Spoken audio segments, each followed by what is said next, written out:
யமனாக வாயை பிளந்திருந்த பாதாள சாக்கடை.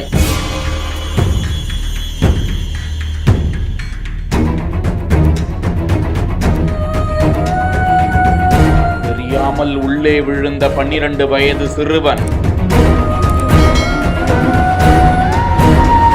உடனே தூக்குங்க, சிறுவனுக்கு என்ன ஆச்சோ?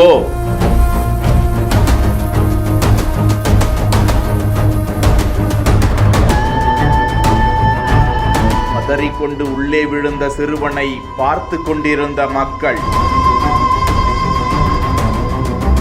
சென்னை அமைந்த கரையில் உள்ள வெள்ளாளர் தெருவில் பாதாள சாக்கடை கால்வாயின் மூடி திறந்து கிடந்திருக்கிறது. அந்த நேரத்தில் அப்பகுதியில் ஓடி ஆடி விளையாடி கொண்டிருந்த சிறுவர்கள் இந்த வழியாக நடந்து வந்து கொண்டிருந்த போது எதிர்பாராத விதமாக 12 வயது சிறுவன் ஒருவன் திறந்து கிடந்த பாதாள சாக்கடையை பார்க்காமல் உள்ளே விழுந்து விடுகிறார். அதிர்ச்சி அடைந்த நண்பர்கள் கூச்சலிட்டு அக்கம் பக்கத்தினர் ஓடி வந்து அந்த சிறுவனை வெளியே தூக்கிய போது அதிர்ஷ்டவசமாக அந்த சிறுவனுக்கு உயிருக்கு ஆபத்து ஏற்படவில்லை. அந்த சிறுவனுக்கு இடது காலில் வீக்கத்துடன் காயம் ஏற்பட உடனடியாக அவரை மருத்துவமனைக்கு கொண்டு சென்றனர். இந்த நிலையில் சிறுவன் பாதாள சாக்கடைக்குள் விழக்கூடிய காட்சி வெளியாகி அதிர்ச்சியை ஏற்படுத்தி வருகிறது.